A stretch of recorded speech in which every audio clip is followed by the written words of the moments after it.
بسم اللہ الرحمن الرحیم انا اعطیناک الکوثر فصل لربک وانحر ان شانئک هو الابتر۔ صدق اللہ مولانا العلی العظیم وبلغنا رسولہ النبی الامی الکریم ونحن علی ذلک لمن الشاہدین والشاکرین والحمد للہ رب العالمین۔ انتہائی عزت و احترام کے لائق سامعین ذی احتشام، آج کی جمعۃ المبارک کی اس علمی نشست میں جس خاص موضوع کو لے کے آپ کی خدمت میں حاضر ہوا ہوں، اس کا تعلق خاندان نبوت کے ساتھ ہے۔ اہل بیت اطہار کا ذکر خیر کرنا چاہتا ہوں،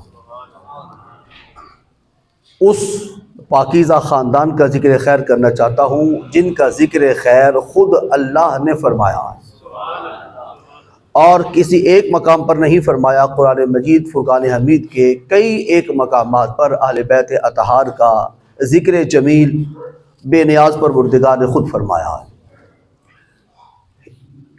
وہ خاندان پاک کئی اعتبار سے اور کئی حوالوں سے قابل ذکر ہے۔ اس حوالے سے بھی قابل ذکر ہے کہ اس جیسا خاندان اس دھرتی پہ نہ کوئی پہلے آیا نہ ان کے بعد اب کوئی آئے گا۔ وہ بے مثل و بے مثال خاندان ہے۔ اس کے بچے کیا، اس کے جوان کیا، اس کے بوڑھے کیا، اس خاندان کے ساتھ تعلق رکھنے والی حتیٰ کہ خواتین مخدرات، عصمت مآب خواتین اپنا جوڑ اور اپنا ثانی نہیں رکھتی۔ وہ خاندان اپنی مثال آپ ہے۔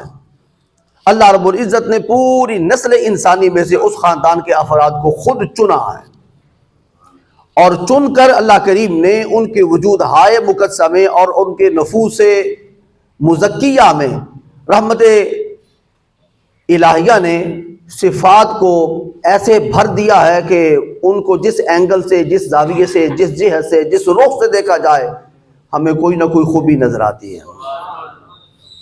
اس سے بڑھ کر اور خوبی کیا ہو سکتی ہے، جس کا اشارہ میں نے پچھلے جمعے پر آپ کو عرض کر دیا تھا کہ ان کا خون پاک ہے۔ انسان کے وجود کے اندر گردش کرنے والا خون پاک نہیں ہو سکتا۔ انسان باوضو ہو، جسم کے کسی ایک عضو سے خون کا ہلکا سا قطرہ نمودار ہو کر اپنے مقام سے ذرا سا سرک جائے، بہک جائے، بہل جائے اور پھیل جائے تو شریعت محمدیہ فرماتی ہے تیرا جو وضو تھا وہ ختم ہو گیا، تیرا وضو جاتا رہا، کیونکہ ناپاک ہے جسم سے باہر نکل کر خون کی صورت میں وہ باڈی کے اوپر، جسم کے اوپر بہہ گئی ہے۔ لیکن ان کے رگوں کے اندر جتنا خون ہے وہ سارے کا سارا خون ہے، وہ پاک ہے، اندر ہے تب پاک ہے، میدان کربلا کے اندر باہر نکلے تب پاک ہے۔ میں نے بات عرض کر دی ہے، میدان کربلا میں ان کے وجود ہائے مقدسہ سے خون باہر نکل آئے تب بھی پاک ہے، جسموں کے اندر رہے تب بھی پاک ہے۔ وہ ظاہراً بھی پاک ہے، باطناً بھی پاک ہے۔ وہ اولاً بھی پاک ہے، آخراً بھی پاک ہے۔ وہ دنیا میں آنے سے پہلے بھی پاک تھے، ارحام مادر کے اندر بھی پاک تھے، دنیا کے اندر جلوہ گر ہونے کے بعد بھی پاک ہے، دنیا میں پاک رہے، قبور کے اندر بھی پاک ہے، معاشر کے میدان کے اندر بھی پاک اٹھیں گے، اور جنت کے اندر بھی پاکیزگیاں بکھیرنے کے لیے جنت کی بہاروں کو ہمیشہ ہمیشہ کے لیے تر و تازگی عطا فرمائیں گے۔ اللہ کریم نے ان کے وجود ہائے مقدسہ کے اندر پاکیزگی کے علاوہ کچھ نہیں رکھا، اور خود اس کا اعلان قرآن پاک کے اندر فرما دیا۔ اور سورہ الاحزاب اس وقت میرے سامنے کھلی ہوئی ہے، اللہ کریم ارشاد فرماتے ہیں انما یرید اللہ لیذھب عنکم الرجس اہل البیت ویطہرکم تطہیرا۔ میرے دوستو، جس وقت اللہ خود کسی معاملے کو سر انجام دینے کا ارادہ فرما لیتا ہے، اسے کوئی تگ و دو نہیں کرنا پڑتی، کچھ محنت نہیں کرنا پڑتی، کسی مشکل کے اندر خود کو نہیں ڈالنا پڑتا۔ اذا اراد شیئا ان یقول له کن فیکون، بس وہ کن فرماتا ہے، ہر شے مارد وجود کے اندر آ جاتی ہے۔ لیکن اہل بیت اطہار کے خون کو اور ان کے وجود کو اور ان کے نفوس کو پاک کرنے کے لیے اللہ کریم نے کن کا سہارا نہیں لیا۔ فرمایا اللہ ارادہ فرما چکا ہے کہ اے اہل بیت اطہار، تمہارے خون کو خود اللہ کریم پاکیزگیاں، طہارتیں اور ندرتیں عطا فرمائے گا۔ انما یرید اللہ، اور صرف طہارت نہیں، ویطہرکم تطہیرا، خوب پاک کرے گا۔ تمہارے آبا بھی پاک، تمہارے فروعات بھی پاک، تمہارے جد اعلیٰ بھی پاک، تمہاری اولاد بھی پاک۔ اس لیے ہم مجھے کہنے دیجئے تیری نسل پاک میں ہے بچہ بچہ نور کا۔ میں اپنی نسل کے بارے میں بات نہیں کر سکتا، کسی اور چودھری کی نسل کے بارے میں بات نہیں کر سکتا، کسی ایم پی اے کسی ایم این اے کی نسل کے بارے میں بات نہیں کر سکتا، لیکن ایک خاندان دنیا کے اندر ایسا بارز وجود کے اندر آیا جس نے ندرتیں بکھیری، طہارتیں بکھیری، پاکیزگی عطا کی، اور اس کا کلمہ پڑھنے والا جتنا بھی بدبخت ہوتا تھا وہ بدبخت نہیں رہتا تھا، وہ نیک بخت اور سعادت مند بن جاتا تھا۔ ان خاندان کا کلمہ پڑھنے والا صرف کافر ہی نہیں، کافر رہ کر کلمہ پڑھنے کے بعد وہ مومن کامل بن جایا کرتا تھا۔ اس کا بچہ اس کے بارے میں میرا اور تیرا عقیدہ کیا ہونا چاہیے؟ تیری نسل پاک میں ہے بچہ نور کا، تو ہے عین نور، تیرا سب گھرانہ نور کا۔ عین نور، عین کا مطلب پتہ کیا ہوتا ہے آپ کو؟ خیر معلوم ہے، عین کا مطلب ہوتا ہے سرچشمہ۔ سرچشمہ سیدہ کائنات کی والدہ ماجدہ طیبہ طاہرہ حضرت خدیجۃ الکبریٰ وہ طہارت کا سرچشمہ ہے، وہی ام السادات ہے نا بھائی۔ ساری سادات کی نسل تو خدیجۃ الکبریٰ کے بطن اطہر سے آگے چلی، اور ان کے وجود ہائے مقدسہ سے 7 اولادیں اللہ رب العزت نے اپنے محبوب پاک کو عطا فرمائی۔ کتنی جی؟ 7، 4 بیٹیاں 3 صاحبزادے ان کے بطن اطہر سے ہوئے، اور ان میں سے ایک خاتون، ان کا ذکر کیا خیر آج کرنا چاہ رہا ہوں۔ اس کی وجہ کیا ہے؟ جو کل جمعرات کا دن گزرا ہے، یعنی کہ 3 رمضان المبارک کو شہزادی کونین کا وصال پاک تھا، ملکہ فردوس بری۔ بڑا پولا سے جملہ میں نے کہا ہے، ملکہ فردوس بری، وہ فردوس اعلیٰ جو جنت کے اندر سب سے اونچا درجہ ہے، اس اونچے درجے کی بھی جو مالکہ ہیں۔ مالکہ کیوں نہ ہو، ذرا گھرانے کا تعارف کرا دوں۔ ایک چھوٹی سی 4 دیواری بظاہر نظر آتی ہے مکہ مکرمہ میں بھی اور مدینہ پاک کے اندر بھی، لیکن چلے ہم مکہ پاک سے چلتے ہیں، کیونکہ خدیجۃ الکبریٰ کے بطن اطہر سے یہ صاحبزادی صاحبہ مکہ پاک کے اندر متولد ہوئی۔ مکہ پاک میں اللہ کریم نے انتخاب کیسا فرمایا اس شہزادی صاحبہ کے متولد ہونے کے لیے، پیدا کرنے کے لیے، ورود مسعود کے لیے، نزول جلال کے لیے، دنیا میں تشریف آوری کے لیے، اس وجود پاک کی نور اور نگہت سے دنیا کو معمور کرنے کے لیے اس مقام کا انتخاب کیا، اس مقام کا جس مقام پر اللہ نے خود اپنا گھر بنوا رکھا تھا، جہاں بیت اللہ ہے، اور جس گھر کو کسی عام بندے مصری مزدور سے نہیں بنوایا، خلیل اللہ اور ذبیح اللہ سے بنوایا، اور خلیل اللہ اور ذبیح اللہ نے بیت اللہ بنانے کے بعد اللہ سے رسول اللہ کو مانگا۔ جملے سارے سمجھ آ گئے؟ کس کو مانگا؟ ربنا وبعث فیہم رسولا، اے اللہ مجھے اپنا ذیشان رسول عطا فرما۔ میں نے تیرا گھر بنا دیا ہے، اور گھر بنانے والا معمار جس وقت کسی کا گھر بنا دیتا ہے تو گھر بنانے کے بعد گھر والے سے مزدوری مانگتا ہے، اجرت مانگتا ہے۔ مولا کریم میں نے تیرا گھر بنایا ہے، میں نہ روپیہ مانگتا ہوں، نہ ڈالر مانگتا ہوں، نہ یورو مانگتا ہوں، نہ درہم اور دینار مانگتا ہوں، نہ سونا مانگتا ہوں، میں تجھ سے وہ چیز مانگتا ہوں جو اس قابل ہے کہ وہ تجھ سے مانگی جائے۔ میں پیسہ نہیں مانگتا، میں تجھ سے تیرا رسول مانگتا ہوں، کیونکہ بیت اللہ بنا ہے۔ اب بیت اللہ کا افزانہ رسول اللہ، بیت اللہ کی اجرت رسول اللہ کی ذات۔ مولا کریم تو نے اپنے حریم ناز میں جس وجود مقدسہ کو تیار کر کے، نور کا پیکر بنا کے اور ہدایت اور ایمان کا منبع بنا کے اپنے پاس رکھا ہوا ہے، گھر بنانا میرا کام تھا، اسے بسانا میرا کام نہیں ہے۔ اب ذرا داد دے دیں، بنتی ہے اس جملے پہ بات۔ گھر ابراہیم فرما رہے میں خلیل اللہ ہوں، یہ میرا بیٹا جو اینٹیں روڑے اور گارا مجھے مہیا کر رہا ہے، یہ بھی کوئی عام مزدور نہیں، یہ ذبیح اللہ ہے۔ میں اس کے رگوں پہ جس وقت خنجر چلانے کی کوشش کروں گا تو یہ تڑپے گا نہیں، پہلو تہی نہیں کرے گا، صبر و استقلال کا یہ پیکر بنے گا، یہ باہمت ہے اور اولو العزم ہے اور استقامت کا کوہ گراں ہے اور تیری رضا پہ جان دینے والا ہے، اور یہ پیکر تسلیم و رضا ہے۔ یہ مجھے اینٹیں گارے مہیا کر رہا ہے، ہم دونوں نے مل کے تیرا گھر بنا دیا، بس اس گھر کا ڈھانچہ تیار کرنا یہ ہمارا کام تھا۔ اس گھر میں حقیقی روح پھونکنے کے لیے اپنا رسول عطا کر، اس گھر میں حقیقی روح پھونکنے کے لیے، کیونکہ مکہ والوں نے تو اسے بتوں کی آماجگاہ بنا دیا تھا،